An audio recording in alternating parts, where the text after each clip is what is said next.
Swayam Prabha. Digital India. Educated India.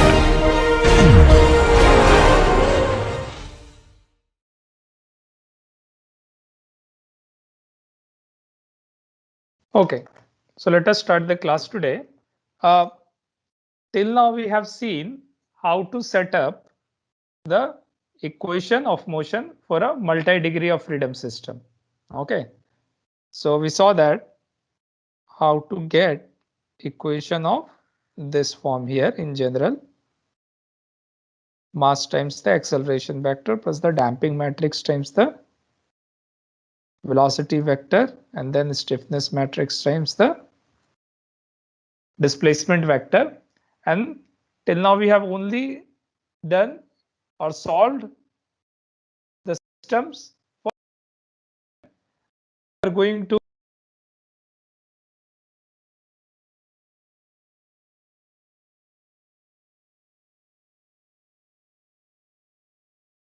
building something like this here. Okay, doesn't have to be a building, can be any other system as well, but let me just take example of this. And we have defined our degrees of freedoms like this in the horizontal direction. So if I have a force which is, let us say, is being applied here, let us say P naught sine omega t.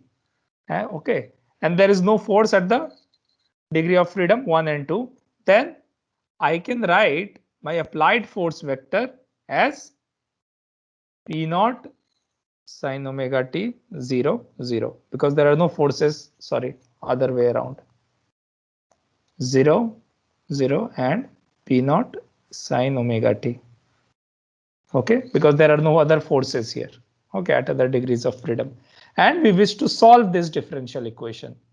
Okay, only problem is that in general these differential equations would be coupled through mass matrix and the stiffness matrix and the damping matrix. So the question is, how can we solve this coupled equation?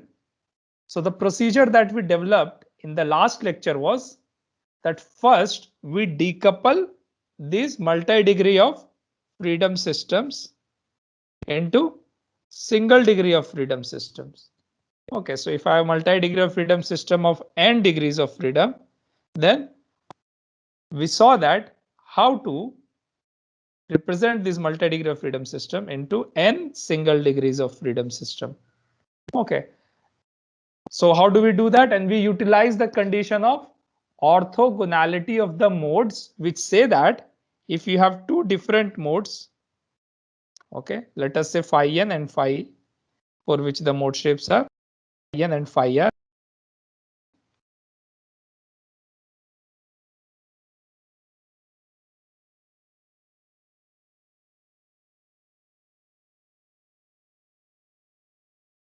Zero if these are two different modes. So the frequencies omega n and omega r are not equal. Okay, and once we have that, then what do we see? That if we multiply this equation with either one mode at a time, or if we simply multiply with the whole modal matrix itself, then all the off diagonal term, okay, so basically we want to see what happens to this. If we take this, then all the off diagonal terms are actually goes to 0. Okay, and we are left with only diagonal elements. So this is basically the diagonal mass matrix. Okay, similarly I get the same thing for the stiffness matrix. Okay, because my off diagonal terms are always two different modes multiplied with each other. Okay, so any ij would be phi I transpose times mass times phi j, which would be equal to 0, utilizing the condition of orthogonality. So this one I also get as diagonal mode. Now the idea behind diagonalizing all these matrices were that if I would be able to diagonalize all this matrix, then this multi-degree of freedom equation that I have here would not be coupled anymore. This would be an uncoupled single degree of freedom system. Okay, so we can do this, and same thing can be done for damping matrix as well. Keeping in mind, I can only do that for classical damping matrix, and we are not doing non-classical damping matrices, although we could, but it is not within the scope of this course. So this matrix also becomes diagonal matrix, and that simplifies our job. Okay, because now I have an uncoupled equation. Okay, so what I'm going to do here, I have this equation of motion. Okay, plus c times velocity vector, then k times displacement vector, and this is equal to p vector. Now what I'm going to do, pre-multiply this whole equation by transpose of, okay, so pre-multiply with this, and remember my u, the total displacement is what? It is written as contribution, sum of contribution of all the modes. So the contribution of nth mode is phi n times qr, where q is the time variation and phi is the shape. Okay, so each mode deflects with a certain shape, and the time variation is represented through qr, and we sum it over all the modes. So remember, qr is the modal coordinate. It has nothing to do with the degree of freedom. It's the modal coordinate, and it represents the time variation, okay, of the displacement in the, here it would be rth mode or nth mode, whatever subscript you are using. Okay, and I can write down the same summation as a matrix if I write it like this: phi modal matrix times q, which is basically qr contains the modal coordinates for all the modes. So this is q here. Okay, I'm going to pre-multiply with this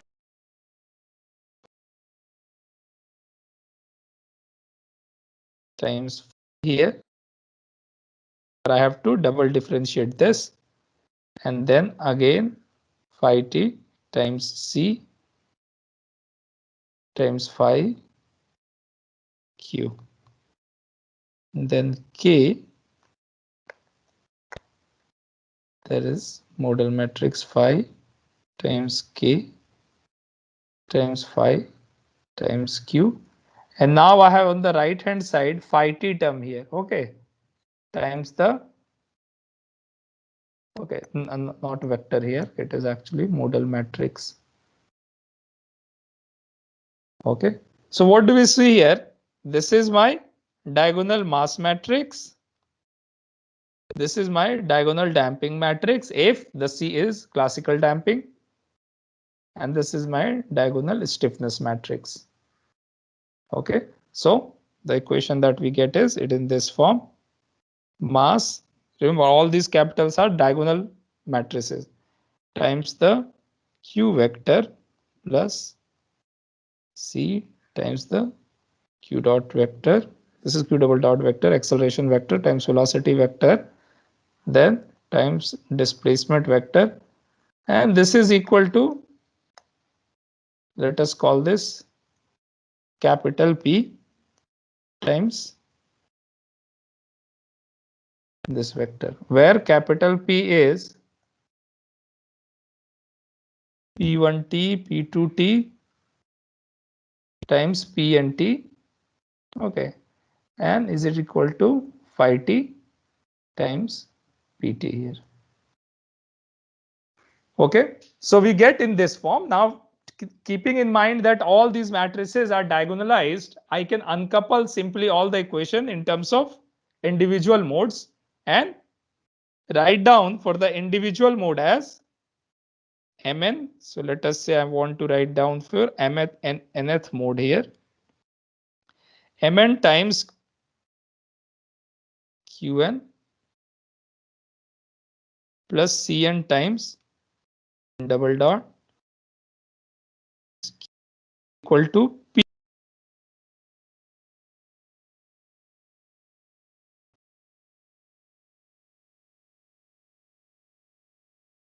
here.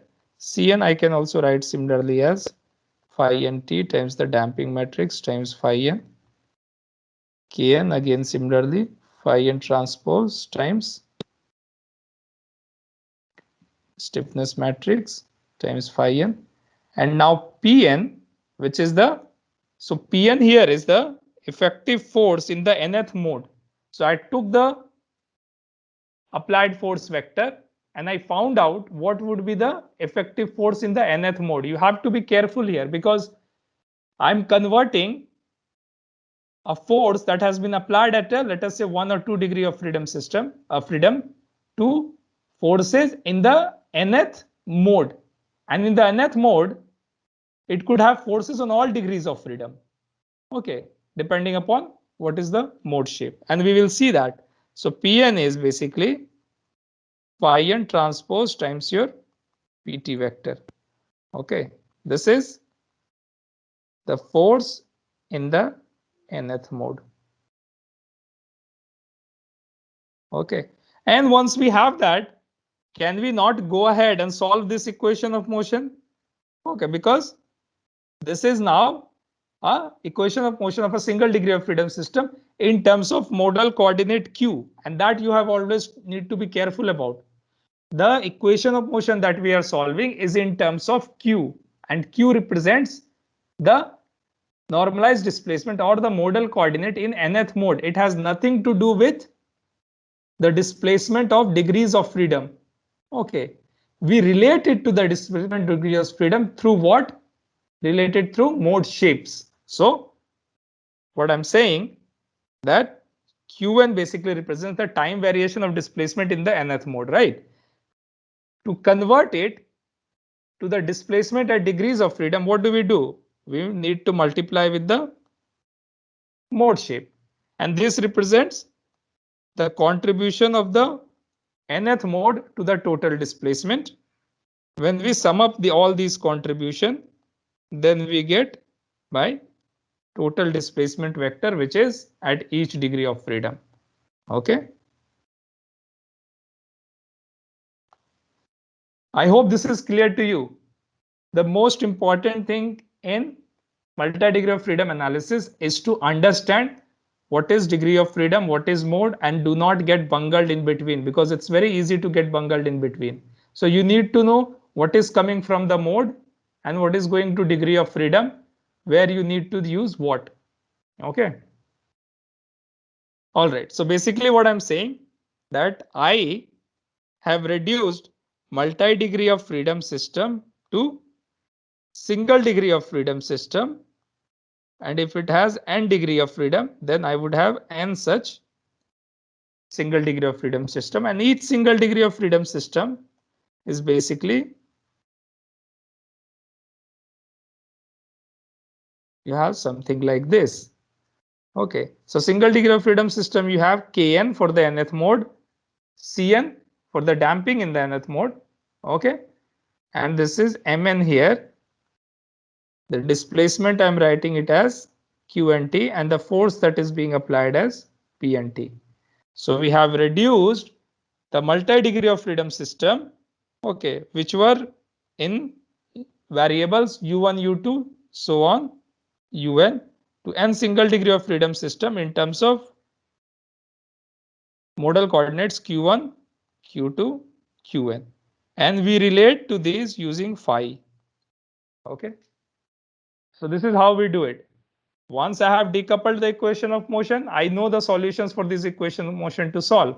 Correct. For example, I have this equation of motion. I can further divide it by Mn and I can write it. Right.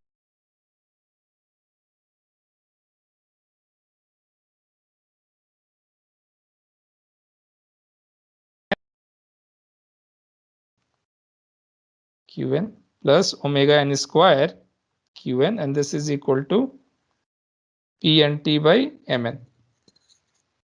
Okay. So this is our equation of motion, where zeta n, as we discussed in class, is the effective damping ratio. Okay, let us just call it damping ratio. Okay, so damping ratio in the nth mode.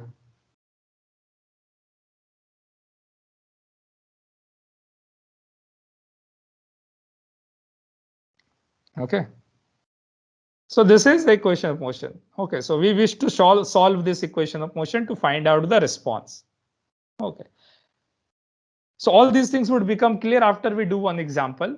Okay, and we are going to continue with the example of the shear type building that we had used. Okay, so let us do this. We had this building here in which this one was 2K, this is K, this is 2M, and this is M. And what were the frequencies? Omega 1 was K by 2M, and phi 1 was half 1. Omega 2 was 2K by M, and phi 2 was -1 and 1. Now it is given to you that a force is being applied on degree of freedom 1, a harmonic force. Let us call it P naught sine omega t. So my PT becomes, okay, P naught sine omega t and 0. Okay. So now force is also given to you. What you need to find out is basically the displacement vector ut, for which this is u1t at first degree of freedom, this is u2t at second degree of freedom. Okay, and this need to be found out for steady state. Okay, we have already developed solution for steady state, because remember, it would have some transient part as well, but right now we are not bothered about the transient part. Okay, what you need to find out, what would be the steady state response subject to this force vector here. Okay, so follow this procedure that we have just described. Convert this 2 degree of freedom system to 2 single degree of freedom system. So you find out M1, M2, K1, K2 and P1, P2, which would be the normalized mass, stiffness, okay, and forces in the first and the second mode. And then you find this response and then combine this using expression.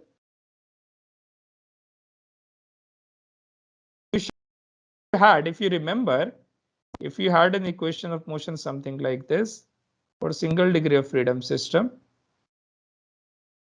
Okay, remember what was the solution?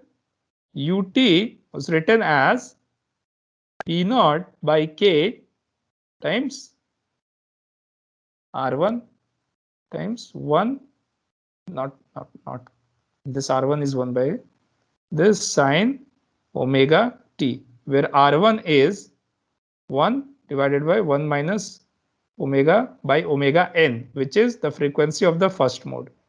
Okay, so here am I writing 1 but n, but this is like the natural frequency of a single mode. So this we had derived for single degree of freedom system. Okay, so you write R1 equal to this quantity for the first mode when you find out the modal coordinate, and similarly R2 in the second mode, and give me answers in terms of R1 and R2. Okay, which is the response modification factor for the first mode and the second mode. Okay, so take 5 minutes and do this. Convert this to 2 single degrees of freedom system using the information that I've just given to you, and then get me the final answer. Remember, the only way to overcome the confusion with the analysis and between mode shapes and degrees of freedom of all these multi-degree of freedom system is to do more and more examples and then try to understand what is contributing to what. Okay, how the different responses are contributed, how the degree of freedom is related to the mode shape and the modal coordinate. Okay, so the only way to do is overcome the difficulty is to do more problems in multi-degree of freedom system. Okay, now we know that in order to convert a multi-degree of freedom system to a single degree of freedom system, the first thing that you will need to do in general is to find out the individual or normalized masses for each degree of freedom. Okay, so basically you'll need to find out M1, M2 and K1, K2 for this 2 degree of freedom system. Okay, and it is up to you how do you want to find out, because you can either find out using the modal matrix directly multiplying this. Okay, so phi transpose k times phi. And this will give you m1, m2 here directly. So the two diagonal elements. Or the other way could be, you could find out m1 as one mode at a time. Okay, so whichever option, okay, you can choose, it is fine, not a problem.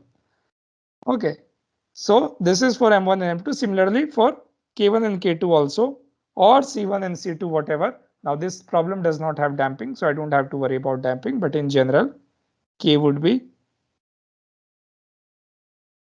in terms of modal matrix. Okay, so either you can do this and the two diagonal elements would be k1 and k2, or you can write down k1 as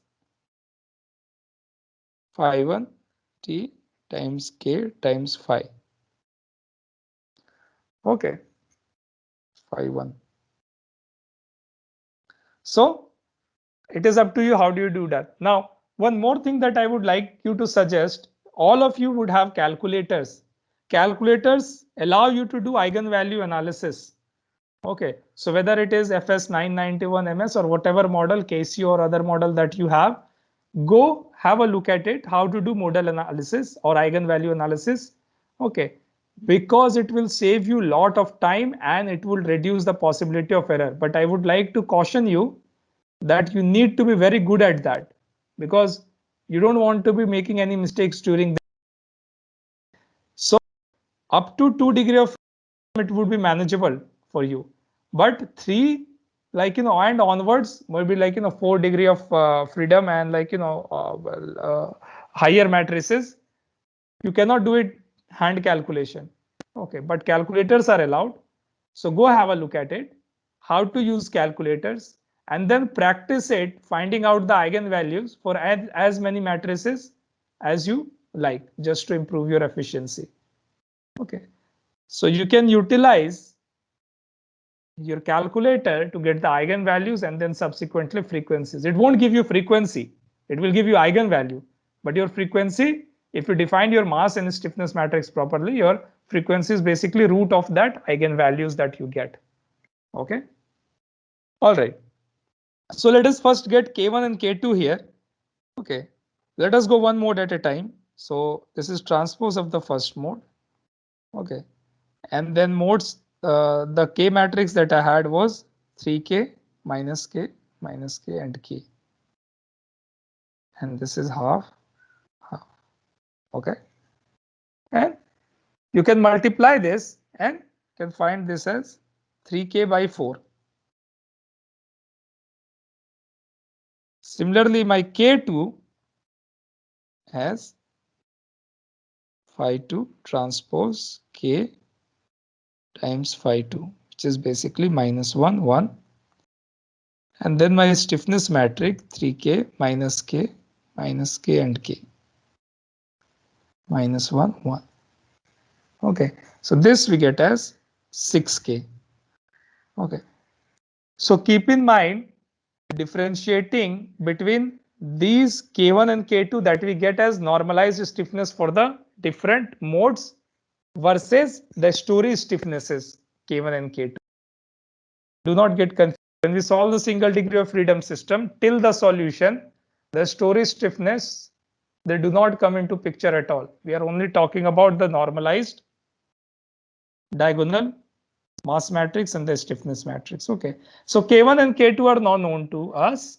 Okay, what we wish to solve is this equation of motion here. Mn times qn, okay, acceleration, times kn qn is equal to p and t. Okay, but so we need to find out, in addition to mn and kn, the pn as well. So how do I find out p1t? It would be phi1 transpose times the p vector, pt vector here. Okay, so this is half 1, and this times p naught sine omega t. Okay, and this gives you p naught by 2 sine omega t, and then 0. Sorry, just P naught by 2 sine omega t, just a single quantity here. Similarly, P2 t would be phi 2 t times Pt, and this is minus 1 times the same thing, P naught sine omega t 0. And this basically you get as minus P naught sine omega t. So the two equation of motion that you need to solve is basically Mn Qn double dot plus K1 Qn is equal to P1, which is P naught by 2 sine omega t. This is for the first mode. Okay. Second equation is M2 Q2 plus K2 Q2 is equal to minus P naught sine omega t. This is for the second mode. Okay, and solution, like it's not very difficult. Remember, the solution that we get is in terms of the modal coordinate q1t, not u1 or u2. So q1t would be the amplitude of the force, which is P naught by 2 here, divided by the stiffness K1 here. Okay, what is K1? It is 3K by 4. Okay, or what I'll do first, let me write down the general equation. Q and T would be P and T divided by K and T times Rn, which is the response modification factor for that particular mode, times sine omega t. Remember, this frequency is always the forcing frequency. Okay, so keep in mind that this is not the frequency of the system. Okay, so this is the forcing frequency. So Q1 would become P1t P naught by K divided by K1, which is 3K by 4 times R1 times sine omega t. Okay, so this we get as 2 P naught by 3K times R1 sine omega t. Q2t we get as, okay, P naught, which is minus P naught here for the second case, the amplitude of the force, divided by the stiffness, which is 6K. K2 we have got as 6K times R2 sine omega 2. So P naught by 6K R2 sine omega t. Okay, so let us first find out the contribution of the first mode to the total response, which is a vector u1. Okay, so contribution of the first mode to total response. Response vector ut. Ut is degree of freedom. Okay, which for this case, let me just write down in terms of u1 and u2. Okay. Now learn to differentiate between this u1 ut here, which represents the displacement history at that particular degree of freedom.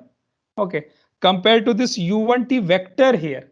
Okay, so this is a single quantity. However, this is u1t is a vector here, which has the contribution of the first mode to the total displacement.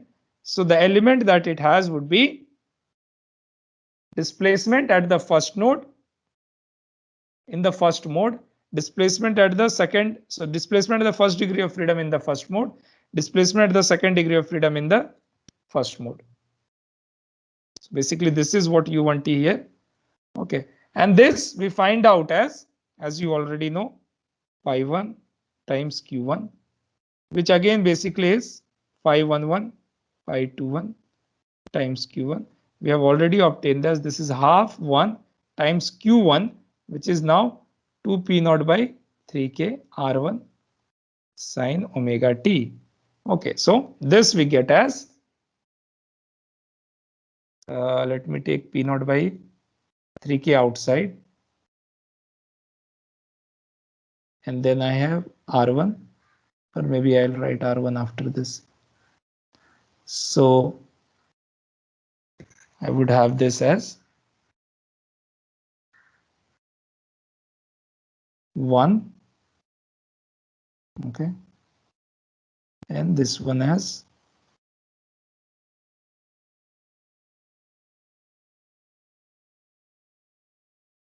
2 R1 sine omega t. Okay. Similarly, the contribution of the second mode, I can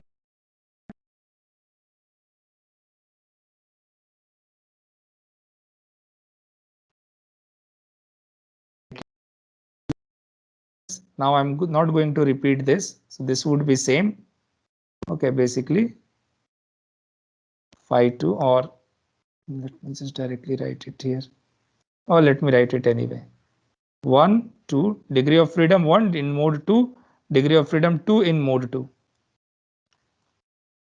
So phi 2 times Q2, and this is phi 1, 2, phi 2, 2 times Q2. This we have minus 1, 1, and this we had obtained as minus P naught by 6K times R2 sine omega t, which basically gives you here, if you take P naught by 6K outside, 1 minus 1 R2 sine omega t. Okay. So the total response ut would be what? So let us now calculate the total response would be sum of each responses. ut is equal to u1t plus u2t due to each mode, and I can sum this up. Okay, and we can find out the total response to be. So let me just first sum up P naught by 3K times R1. So if we take P naught, maybe P naught by 6K outside. Okay, so or let me just write down in each element. It would be simpler that way. Okay, so P naught by 6K, I would have 2C1 here. Okay, then plus C2 times not C1, R1, 2R1 plus R2 times 1, have P naught by 6K. Remember, this is not P naught by, this is actually, yeah, this is actually 6K here. And this I would have as 4R1 minus R2 times sine omega t. Okay, which is nothing but u1t and u2t at each degree of freedom. Okay, so my u1t is basically P naught by 6K 2R1 plus R2 times sine omega t, and u2t is P naught by 6K 4R1 minus R2 times sine omega t. Okay, so each degree of freedom we have obtained the response history using the method that we have just described here. Okay, is this clear? Any doubt up to this point? Anyone? All these steps should be absolutely clear to you. There is no scope for any confusion. Unless you understand this, you won't be able to solve the complicated problems. Okay, all right. That's so the natural question to ask next is, okay, so once I get the response in a multi-degree of freedom system, how do we find out? The next response quantity is the forces. Okay, so internal forces, how do we find those? Okay, so before internal forces, okay, remember, how did we find out the total response? We find out the response due to any mode, the modal coordinate q and t, solving the differential equation for a single degree of freedom system. we multiplied with the mode shape to get the contribution of that mode to all the degrees of freedom. Okay. And then we sum up all such contribution over all the modes to get the response U, the combining different modes and then getting the total response. This method of analysis is actually called modal analysis,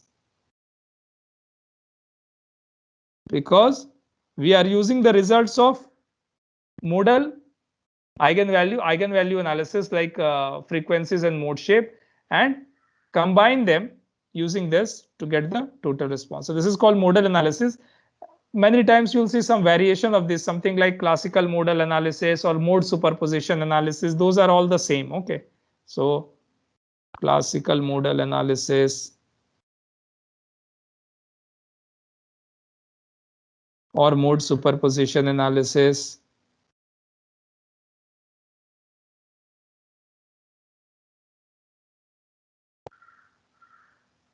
Okay, these all refer to the same method of analysis in which we basically represents a multi-degree of freedom system to n single degree of freedom system, and then we combine those modal responses, okay, using the mode shapes and the modal coordinate to get the total response. So once we get that, how do we find out internal forces? Okay, so basically let us find out internal forces or element forces. So to find out internal element forces, basically there are two procedures. Okay, let us discuss first the procedure 1. And both procedure are basically hinged to the same concept. Okay, so they are not much different, but how you choose to do problem is up to you. Now, in procedure 1, basically, let us say, and like I'm giving you this the example of a multi-degree of freedom system as let us say an story shear type building. Okay, so let us say we have n story shear type building here.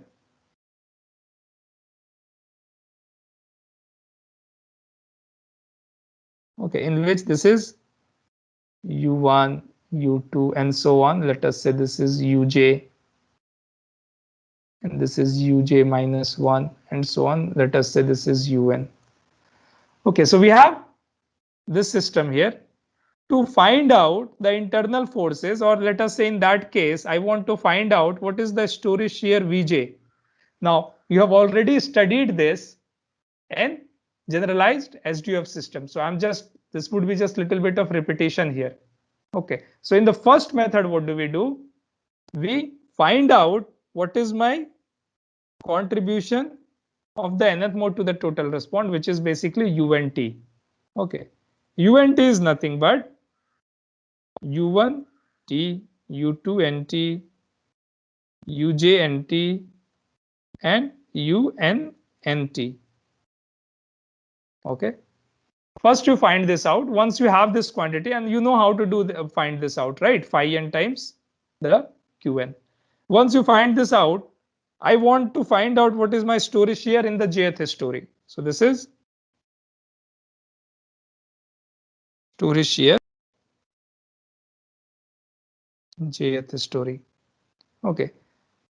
I can write Vj as the story stiffness Kj times the story drift delta J, which would be here basically. Okay, now this is for the nth mode. So I also need to write down story shear in the jth story in the nth mode. So I will write as Vjn. Okay, this would be equal to, now I'm talking about story stiffness here. This is story stiffness. This is not the normalized stiffness. So you keep that in mind. I have already found out my Qn. I've already found out my UNT. Now I'm talking about the actual response in the structure.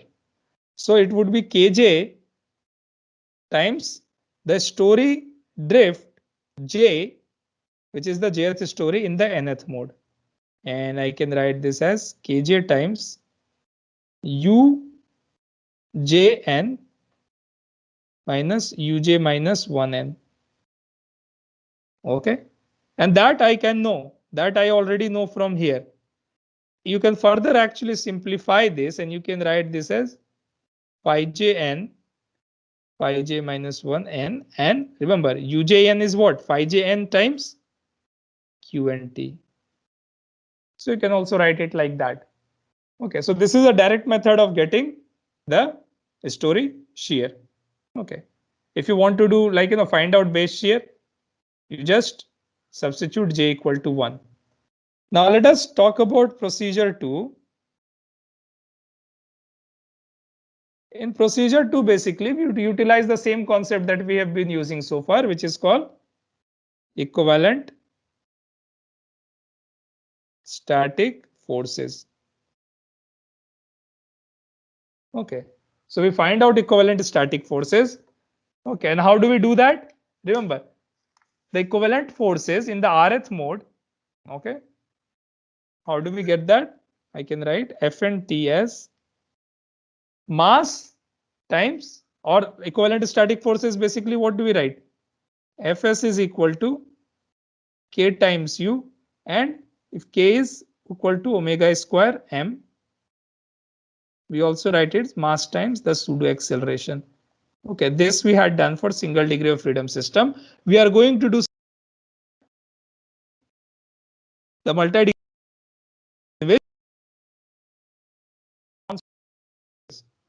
Okay, so F and T would be the stiffness matrix Kn times the Un. Remember, these are all for nth mode I am talking about, because this is the equivalent static force in the nth mode. Kn times Unt. Okay, now I know that I can write Unt as phi n times Qnt. And from the eigenvalue equation, Kn phi n is what? It is omega n square m times phi n times Qnt. So this is the expression for equivalent static forces.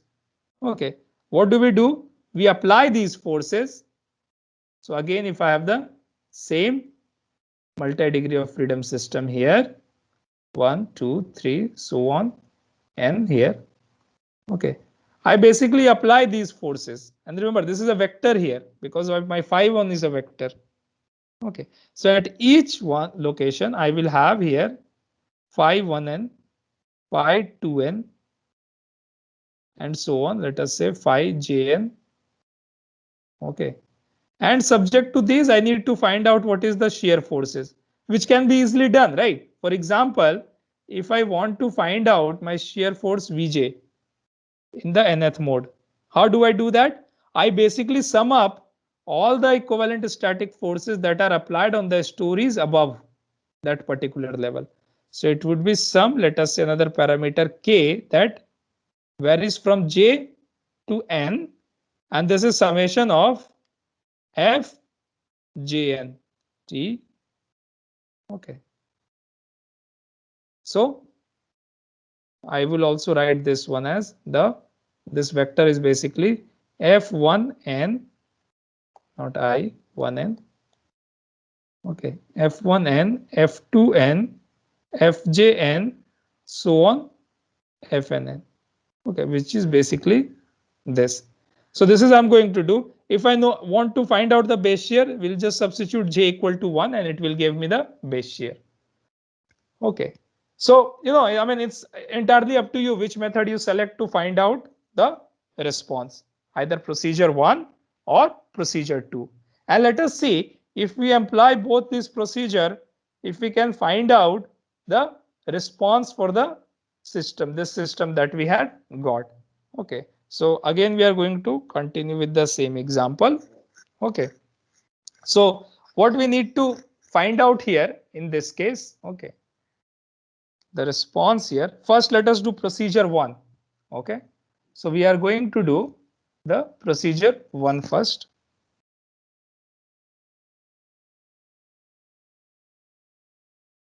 Procedure 1, and as you remember, in this procedure, what do? We first find out Unt. Okay, so we first find out Unt, and Vj, we basically, or shear in any particular story, we find out using relating u1 to the different stories here. So let us do that. In this case, I know that my u1t was what? u1t was p naught by 3k times 1 and 2, okay, times r1 sine omega t. Okay, and keeping in mind that vjn was nothing but kj times ujn minus,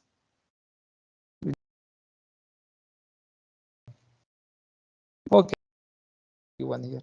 q1 if I write here as phi here, then I can only write it that. So I can write my v11t as the story stiffness of the first story, which is for our case is 2k, okay, times the displacement of the first story times the displacement of the ground, which is equal to 0. So this would be the second term here, okay, and it would be equal to, sorry, this would be the first story here, okay, it would be E naught by 3k times r1 sine omega t, okay, and this would give us 2p naught by 3 r1 sine omega t. Similarly, v21 we can write it as the story shear in the second story, and that would be the stiffness of the second story, which is k, and this times the u2 minus u1. Now u2 is 2 here, u1 is 1. So if I subtract it, I will simply get as p naught by 3k times r1 sine omega t, and this would give us p naught by 3 r1 sine omega t. Okay. Similarly, u2 we had found out as u2 vector. Okay, I should write here as vector so that you don't get confused. Okay, so u2 we had found out as p naught by 6k. Let us go back to that.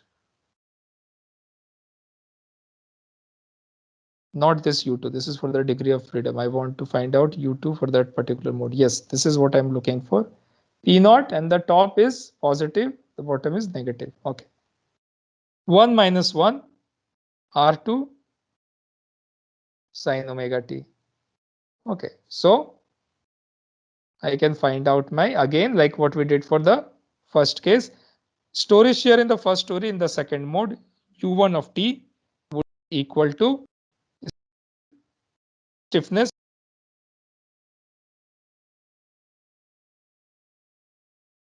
times the displacement of the first floor time minus displacement of the ground, which is equal to 0. So displacement of the first floor is, in that case, basically this right here. So it would be p naught by 6k times r2 sine omega t.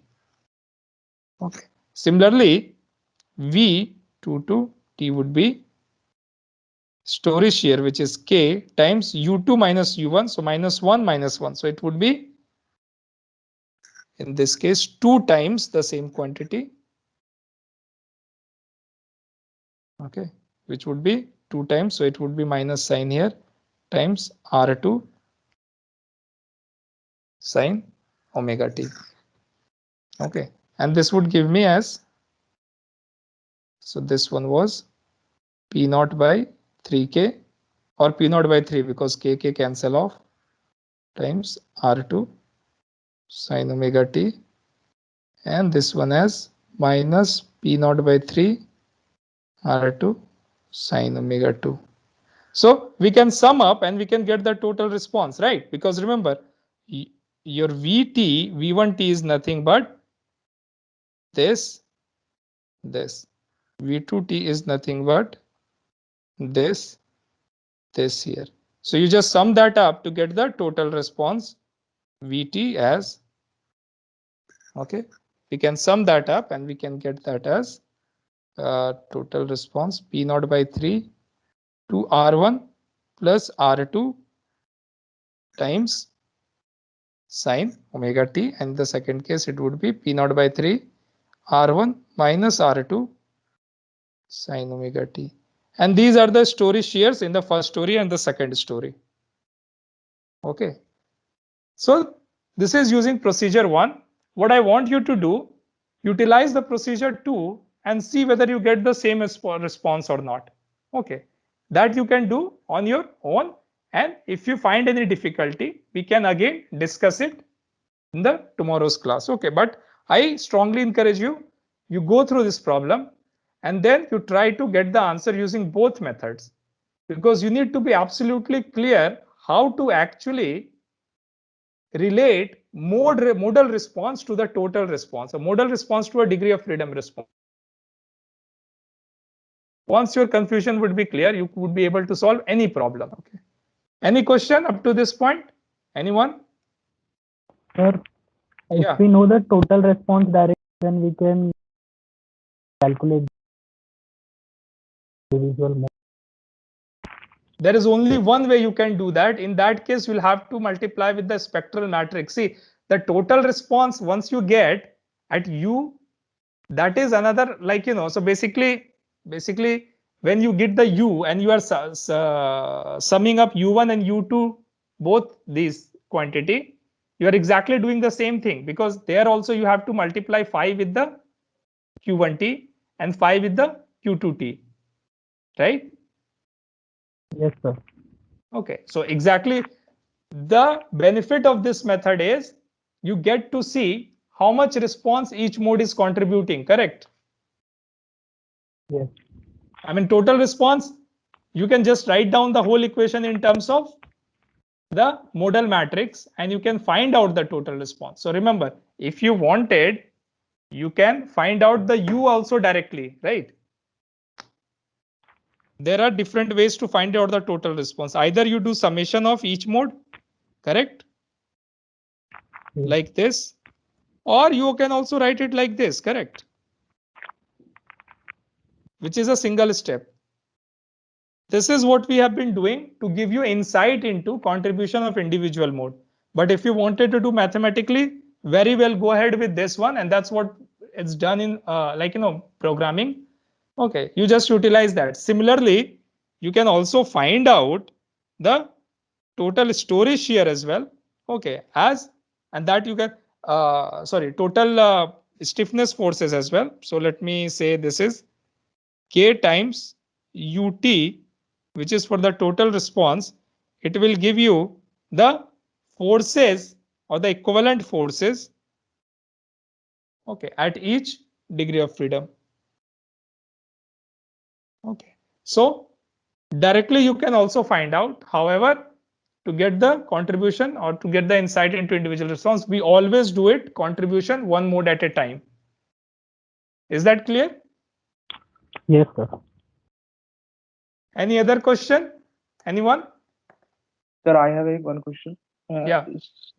Is there any mode where corresponding to that frequency would be 0? Is there any mode correspond? What does a zero frequency means? Zero frequency means that infinite time period, right? Yes. What does infinite time period means? That it Rigid. takes infinite time period to complete a cycle, that it never completes the cycle. You can say if you have a structure and that has a rigid body mode, you know what a rigid body mode is? So let us say structure is not properly constrained. Okay, you take a structure, have infinite time period, because it does not come back to its original position. It takes infinite time to come back to its original position, and that's why the frequency is 0. So the frequency would only be 0 if the structure has basically rigid body modes. Rigid body modes are not there for civil engineering structure, because you want your structure to be basically stable, right? So you would not build a structure that has rigid body modes that can, like, basically translate as a rigid body. Okay, one example would be you have a building on top of, or you have a building just kept on a surface and the building can slide over that surface. Okay, so that sliding of overall building is a rigid body mode.